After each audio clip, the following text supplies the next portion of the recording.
तैयारी देखने के लिए हमारा दिल्ली रैली, वोट छोड़ गद्दी छोड़ रैली का तैयारी देखने के लिए हम इधर आ गया। अच्छा प्रिपरेशन है। मैं पीसीसी के अभिनंदन कर देना चाहता हूँ। I think Rajasthan will play a big role in this rally. You people know that what is happening in the parliament. This vote chore issue is not Congress party issue alone. This is a national issue. Attack on basic principle of democratic values. Vote for a common man is not a mercy from the government. Targeted deletion, targeted addition. इसी तरह कैसे चलेगा? So we are starting a big movement all over India. Yesterday, Rahul Gandhi ji challenged Amit Shah ji. He has done 3 press conferences. All the 3 press conferences, Rahul ji raised a very, very important issue, citing examples. Yesterday, Amit Shah is telling Rahul ji is telling lies. That point of time, Rahul ji challenged Amit Shah. I am ready to have a debate on this issue on my press conference. Are you ready? बहुत तैयार नहीं है. I think entire nation is now worried about this issue. Congress party and India alliance is going to take up this issue in a bigger level. That's why the 14th rally is only a beginning. It will continue. बहुत लंबा लड़ाई है. We will fight it out. आपको लगता है sir इससे कुछ असर होगा सेंट्रल गवर्नमेंट पे या मोदी अमित शाह पे कुछ? Certainly, it will become a movement. असर हो गया. We are going to have a big movement in India. All over India, we will demonstrate the people. Now people are also realizing that something is happening in these elections. Everybody know that. But simple question. Machine readable voter list. We are asking for machine readable voter list. What is the problem for giving machine readable voter list? Digital India है India में. They are telling digital India है. Why they are denying this machine readable electoral list? Why they are not reinstating CCTV footage?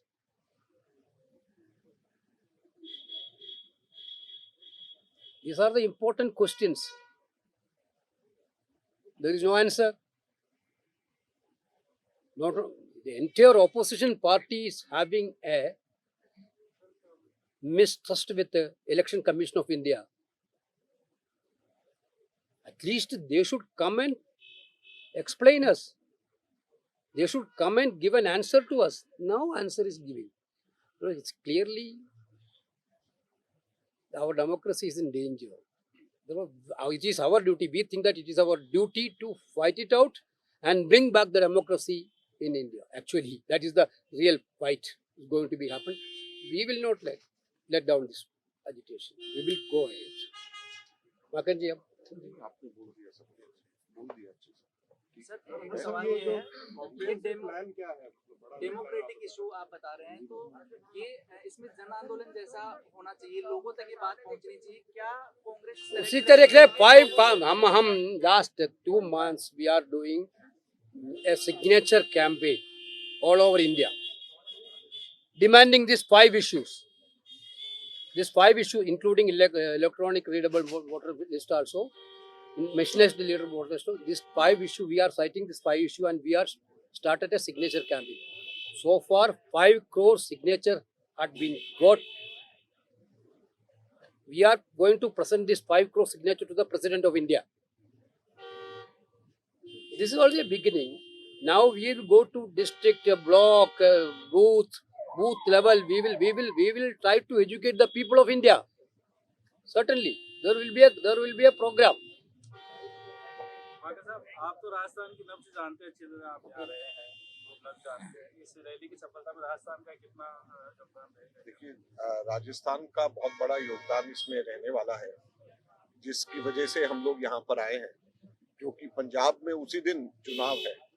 तो राजस्थान में हम specially आए हैं क्योंकि हमें राजस्थान से बहुत उम्मीद है और हमको लगता है कि राजस्थान से बहुत बड़ी तादाद में लोग वहाँ पे आएंगे और हमें खुशी है कि पूरी तैयारी है।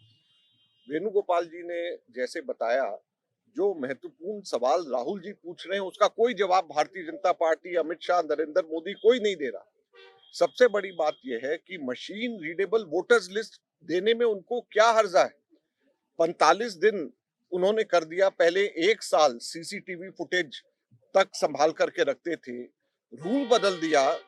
पंजाब हरियाणा हाई कोर्ट ने 10 दिसंबर को हरियाणा के मुतालिक ये कहा कि आप सीसी फुटेज जो है पिटिशनर को दे दीजिए, और उसके बाद में 20 दिसंबर को 10 दिन के अंदर अंदर रूल 93(2) चेंज कर दिया गया और उसको मना कर दिया गया कि आगे से नहीं दिया जा सकता। उसके एकदम फौरन बाद में इलेक्शन कमीशन ने 1 साल तक के सीसीटीवी फुटेज को संभालने की जगह उसको 45 दिन कर दिया। तो ये किस चीज से, किससे डरे हुए हैं? अगर उसमें कोई चीज छिपाने की नहीं थी, डर इनको नहीं था, तो उसको दिखाने में क्या हर्ज है? वोटर्स लिस्ट सबको मशीन रीडेबल देने में क्या हर्ज है? फिर उसके बाद में मुझे ये बताएं कि कानून आ गया कि इलेक्शन कमिश्नर को इम्यूनिटी मिल जाएगी, उसके खिलाफ में कोई क्रिमिनल, सिविल कोई एक्शन नहीं लिया जा सकता। क्यों? इसका मतलब यह है कि वो इलेक्शन कमिश्नर जो मर्जी चाहे पारदर्शिता खत्म कर दे, पार्शियलिटी करते रहे और उसके खिलाफ कुछ भी नहीं हो सकता। आज तक के इतिहास में कभी भी ऐसा नहीं हुआ। इलेक्शन कमिश्नर को तो न्यूट्रल होना चाहिए। और इलेक्शन कमीशन के लिए मार्च 2023 में सुप्रीम कोर्ट ने कहा कि prime minister, leader of opposition और चीफ जस्टिस ऑफ इंडिया, 3 लोगों की कमेटी होनी चाहिए। दिसंबर के अंदर सरकार ने उसको बदल दिया, बदल करके चीफ जस्टिस को हटा दिया और उसके अब रूल ये बनाया है कि प्राइम मिनिस्टर, एक कैबिनेट मिनिस्टर और लीडर ऑफ ऑपोजिशन, यानी 2:1 के रेशियो के अंदर वो कमेटी बनेगी और जो सत्ताधारी दल चाहेगा उसको वो इलेक्शन कमिश्नर बनेगा। तो ये सारी की सारी चीजें वोट चोरी, वोट डकैती के लिए ये हो रही है और लोकतंत्र के ऊपर एक बहुत बड़ा हमला है। कोई भी सत्ताधारी दल, उसको लोगों को एम्प्लॉयमेंट देना, पानी देना, लोगों का काम करना उसकी जिम्मेवारी है, लेकिन सबसे बड़ी जिम्मेवारी किसी भी सत्ताधारी पार्टी की लोकतंत्र को अक्षुण्ण रखना, लोकतंत्र को बचा करके रखना भी है। और इसके अंदर ये पूरी तरीके से भारतीय जनता पार्टी, नरेंद्र मोदी, अमित शाह पूरी तरीके से विफल हो गए हैं। और जैसे वेणुगोपाल जी ने कहा, 14 तारीख की रैली एक ये शुरुआत है और इसके बाद में हम लोग आगे और इसको तेजी से नीचे लेवल पे लेकर के पूरे देश भर में जाएंगे। राजस्थान से हमें बहुत बड़ी उम्मीद है और हमें खुशी है, अच्छी तैयारी यहाँ पे हो रही है। माकन साहब, राहुल गांधी जी ने 16 दिन की यात्रा की बिहार में इसी मुद्दे को लेकर, लेकिन जनता के मन में ये असर नहीं कर पाया। कोई बात नहीं, हमारी कोशिश जारी रहेगी। हो अभी सकता वो है, चोरी है। हो सकता है कि किसी को ऐसा अभी समझ में नहीं आया हो, लेकिन एक चीज तो तय है कि बिहार के अंदर भी इलेक्शन कमीशन ने पहले दिन कहा कि इतने वोट हुए, उससे पहले एसआईआर के लिए उन्होंने कहा इतने टोटल कुल वोट है। तो दोनों और सभी के अंदर अनियमितताएं हैं, मिसमैच है। जैसे हरियाणा के अंदर पहले दिन उन्होंने 5 अक्टूबर को कहा 61.7% वोट है, 6 अक्टूबर को 64% हो जाते हैं और 8 अक्टूबर को जब काउंटिंग होती है तो 68% हो जाते हैं। तो लोगों को हम बता रहे हैं और धीरे धीरे करके सबको समझ में आ रहा है। थैंक यू, सबको धन्यवाद।